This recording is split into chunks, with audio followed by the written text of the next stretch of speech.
ladies and gentlemen, we do the thing who we are, and that means that from three main streams in the theosophical field, there will be a presentation.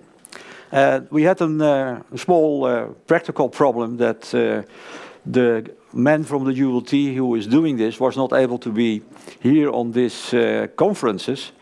So I recorded a video with him last month in LA. So we put it on video, and maybe I have to say a little bit around it so that you understand a little bit the situation. For ULT people, it is not very often, or let's say very common, that they do videos and put a name, put themselves to the front, etc.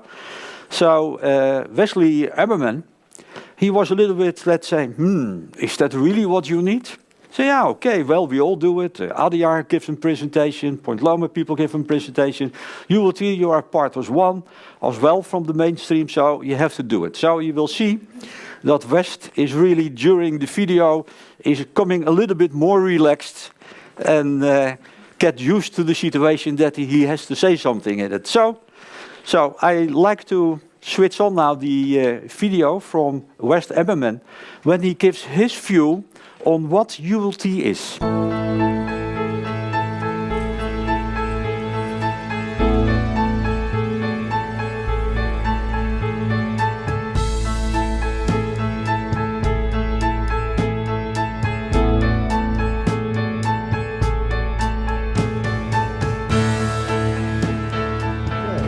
Well, greetings to everyone at ITC. Would like to thank Herman Vermeulen and Dr. Gene Jennings for asking me to say a few words about the United Lodge of Theosophists.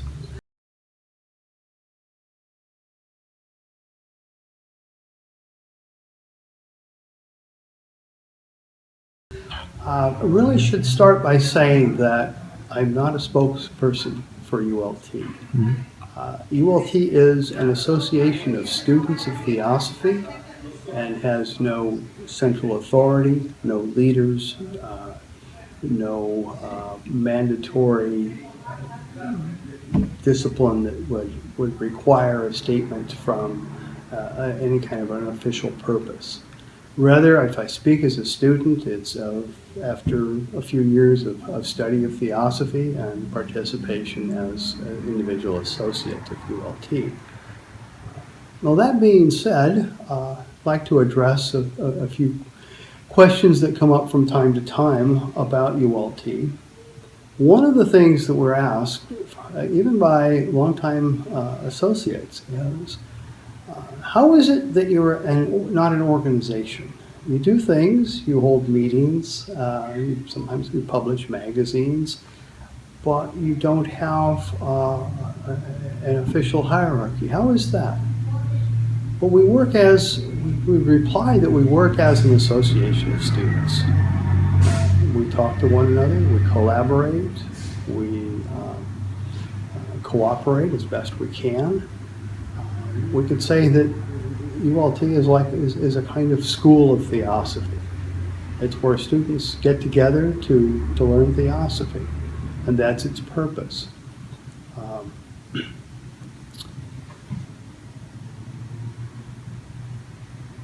ULT really is based on one fundamental idea, and that is that each individual human being is capable of learning for him or herself. It's really a basic principle. It's essential to understand because it addresses issues that come up from time to time in human organizations and associations. Issues of authority, issues of organization, issues of followers and followed. Those kinds of things are really difficulties stemming from a misunderstanding of what a human being is. If we're really souls in evolution, then we need to regard each other as fellow travelers. And as fellow travelers, we have to respect the ability, the right, the capacity, the obligation of what Madame Blavatsky calls self-induced and self-devised efforts. And that's really the basis of ULT. It's the fundamental principle upon which our work is founded. So it really brings up the question then, if that's the work, then what is Theosophy? Blavatsky didn't claim to invent it. She always pointed to her teachers. And they, if we read history, read what those teachers wrote, all often pointed to their teachers. So really the question is, what ought we to do? Should we do less than she did? If she pointed to her teachers, we should point to ours. And as a matter of historic record, Blavatsky and her co-worker, William Q. Judge, were the primary resuscitators, representers of Theosophy for the modern world, for our modern times. It is to they that we turn for those principles of Theosophy found in all the world's traditions, all what has been called the perennial philosophy, the wisdom religion, the ancient teachings. But those fundamental principles are not different in one culture or another, except in their expressions, their outward form. So what we're really asking ourselves to do is, and we ask Theosophists to do this, is to look at what the inner meaning is. Let's not look at the outer form. Let's look at the essence of what's within. And if we do that, then the external differences, the external forms, the organizations, the difficulties, they pale into insignificance. So in ULT, there's an expression that we have in common with all Theosophists is a similarity of aim, purpose, and teaching. It doesn't say identity, it says a similarity. And in the words of our declaration of purpose, we find a ground on which to associate, to spread broadcast the teachings of Theosophy, to learn for ourselves, and to share with others of similar interests.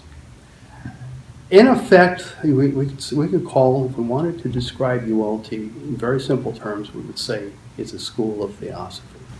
Nothing more, and certainly nothing less. It's where students of a common purpose get together and try to understand what this wonderful wisdom tradition is. We try to learn the principles, we try to understand them, and make application in our daily lives, in our work together, in our common purpose.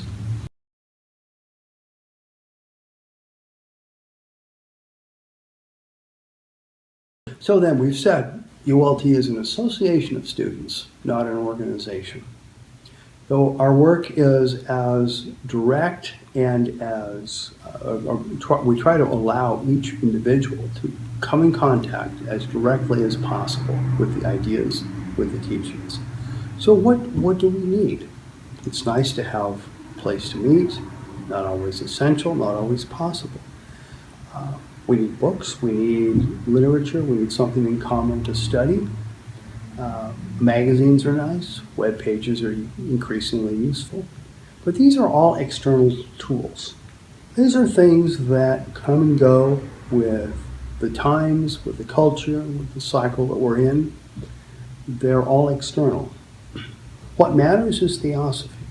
Theosophia, those fundamental principles that we mentioned, those are what are important. And if we start with those, that's what students of Theosophy have in common. Not just the organizational trappings, we might say. So in that sense, then, what we have are philosophical bonds, not organizational ties. That doesn't mean that we can't work together, that there aren't things that students of Theosophy can do in common, can share if they wish. But it means that the fundamental basis for union is on principles, it is on ideas and ideals, is essentially a philosophical basis. Mm-hmm. So we have in ULT really just a handful of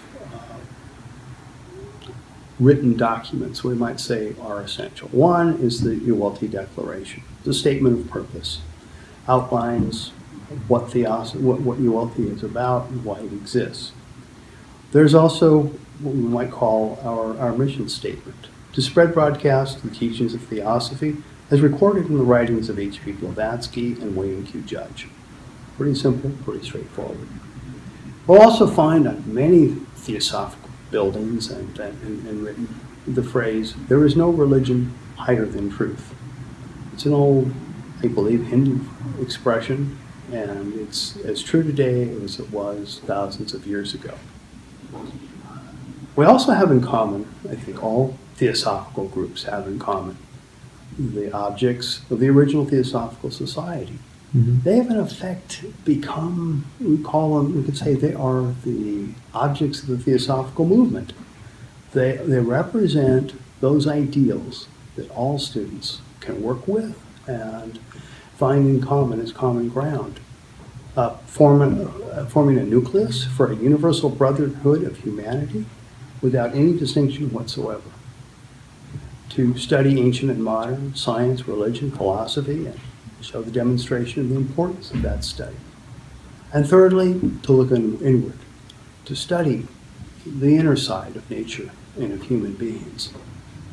And so we can say, well, those play out in three ways. Essential unity, because we have this philosophy in common. We have the need to study and work for Theosophy. And we have the need to apply those ideas, whether it's an inner application or an outer effort in the world. So unity, study, and work are one way to look at those three objects of the movement. Finally, there's one thing that, and one thing only, that associates of ULT, or in order to become an associate of ULT, is a simple statement that says, being in sympathy with the purposes of this lodge as set forth in its declaration, I hereby record my desire to become enrolled as an associate. It being understood that such association calls for no obligation on my part other than that which I myself determine.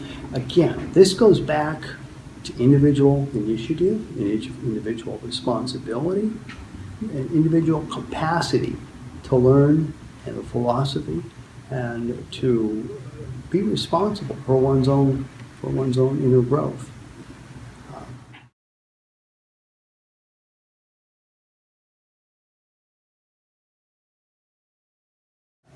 How does the practical work of study happen?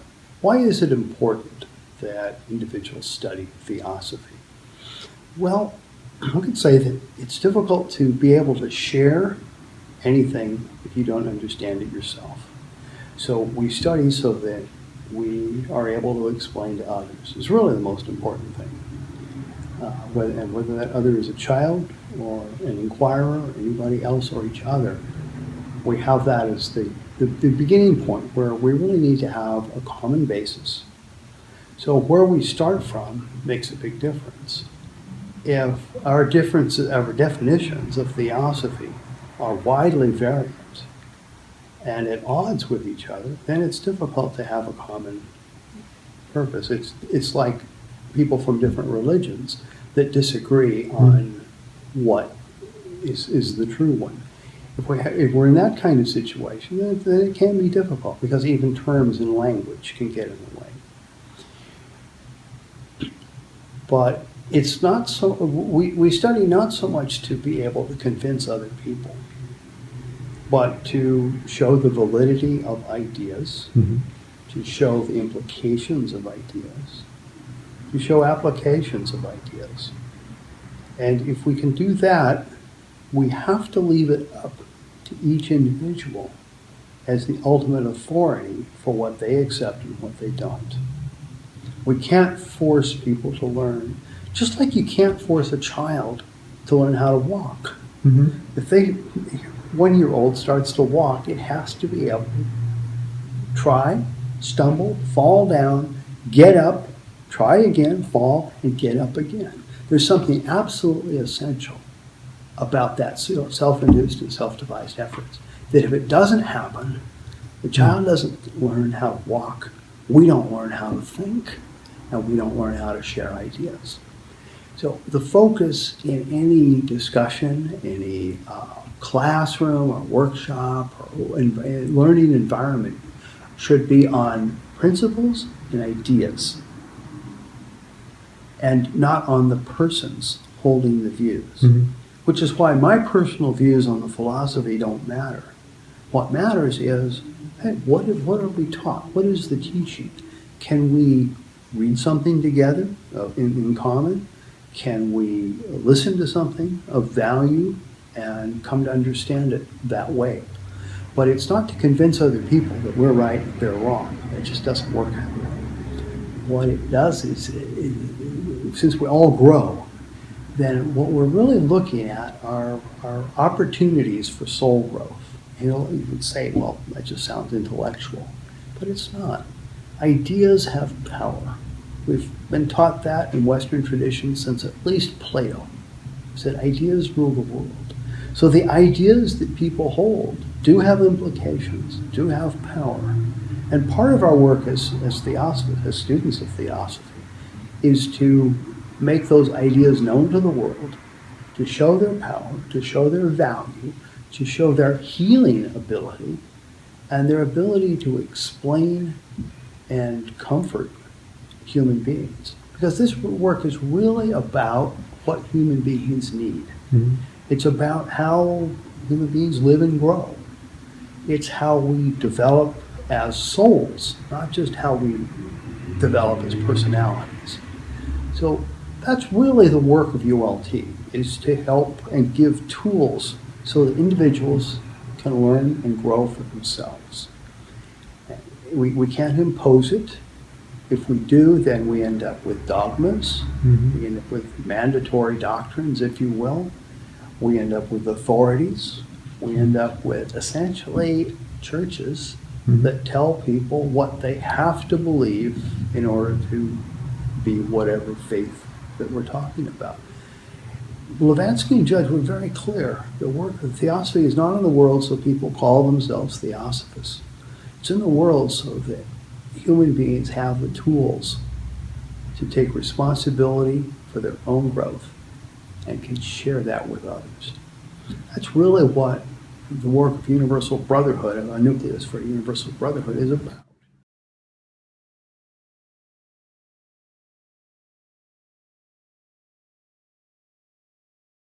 We've said that ULT is composed of individual associates. It's actually quite easy to become an associate of ULT. Anyone is welcome to our meetings. They're free, open to all. We don't pass a collection. We don't charge for admission.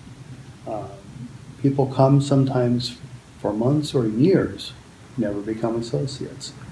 We don't ask. We don't coerce.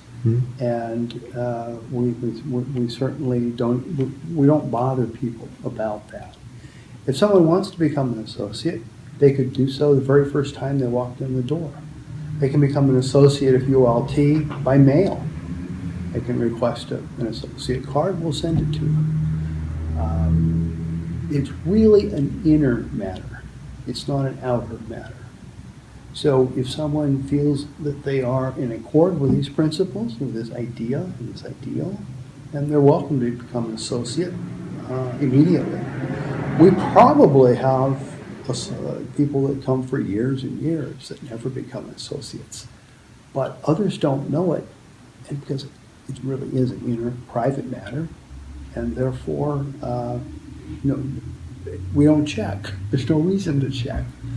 Because, as we said, ULT is about about individuals' inner responsibility and inner growth. If one says, well, I would like to align myself with these ideas, then the person that matters, that takes that step, who it matters to is that individual himself or herself. It doesn't matter to others. Now, what does an associate get other than that? Very little, actually, in terms of outer events. We'll usually, we occasionally send out, first of all, we always send out a welcome letter, but we also annually often send out a ULT day letter, just an informational letter that goes to associates. We really have nothing else that we ask them to do except what they feel that they think is important. Sometimes new associates will ask, well, can I help? Yes, there's always things to be done. There's always, if you have a building or a property or a library or a study group, you can participate. There are things, every lodge is different. There's some 26 lodges around the world, and every lodge is a different place. They'll have a different building or rented quarters or something that needs to be done. So the thing to do is talk to the people that are there, would be my suggestion, because those are the folks that know what that lodge might need.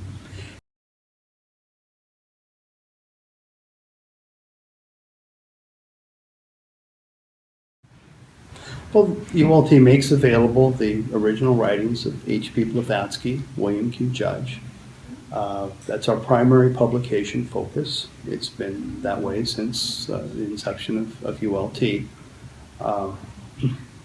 We've had several magazines over the years. Currently, there are a couple. There's Vidya in Santa Barbara, the Theosophical Movement from India. The editorial policies of these kinds of magazines are not in that basically that of students. We don't publish the names of the writers, just like we don't publish names of speakers. We let the ideas stand for themselves. The editors, of course, are responsible for what's published, but the content, if it's not an actual reprint of something that Blavatsky wrote, for example, is meant to be informative and clarifying, but not authoritative. These are student journals meant for serious inquirers into Theosophy, and they're meant to inform, not to coerce.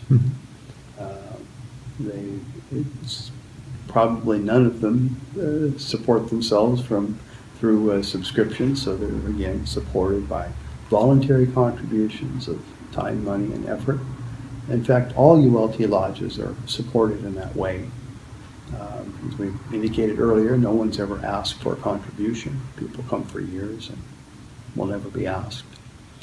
But work, publishing magazines and publishing books does take funds, and but again, it's done voluntary contributions and has for over 100 years now. Really don't know what else to say about publishing except that it's a labor of love, and publications are valuable tools. Without literature in common, it makes it very difficult to have a focus. So the material, Theosophical writings, Blavatsky and Judge primarily, provide foci of attention. They provide seminal ideas, seed ideas, if you will, places to begin exploration.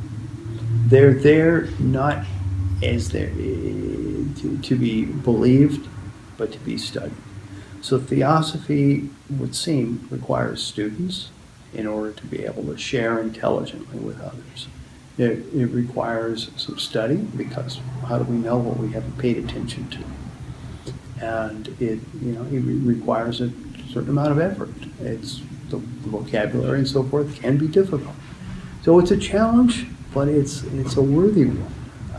To be able to put Theosophy into the world in terms that the average person can understand is a very valuable thing.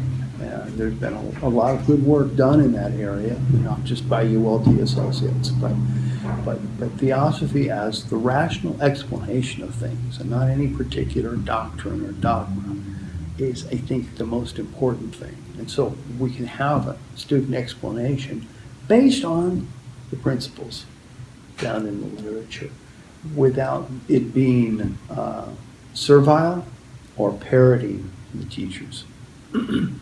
So we begin with principles and we figure out those applications as best we can as individual students.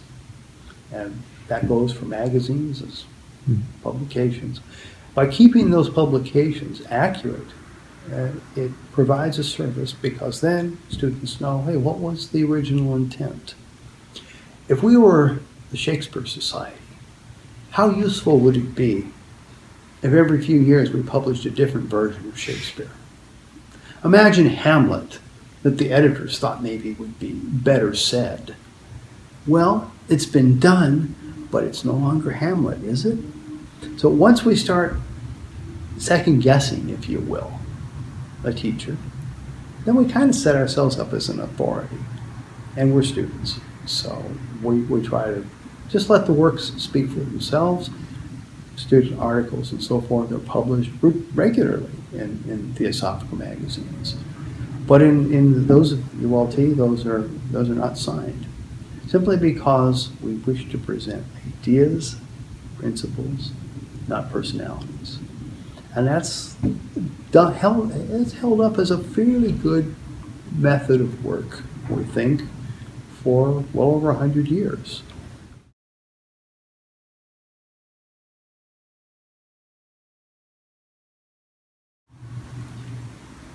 You know, many years ago there was a movement called the Back to Blavatsky movement, probably nearly 100 years ago now.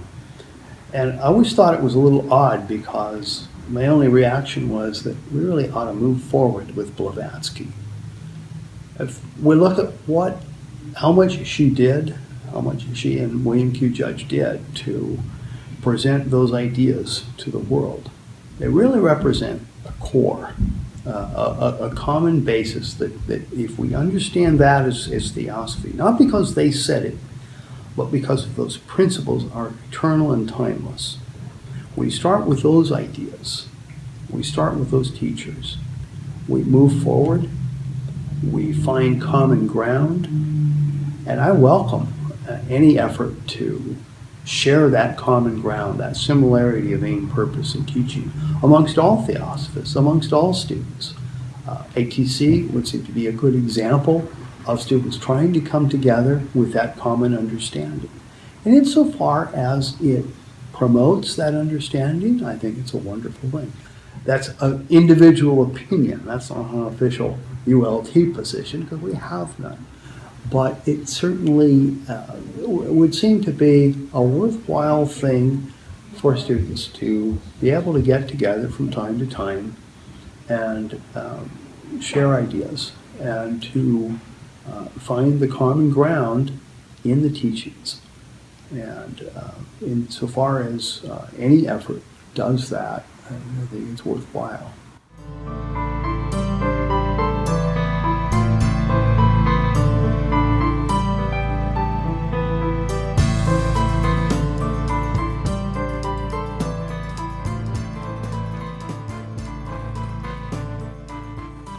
Okay, you have seen Wesly Amerman. He presented the ULT point of view.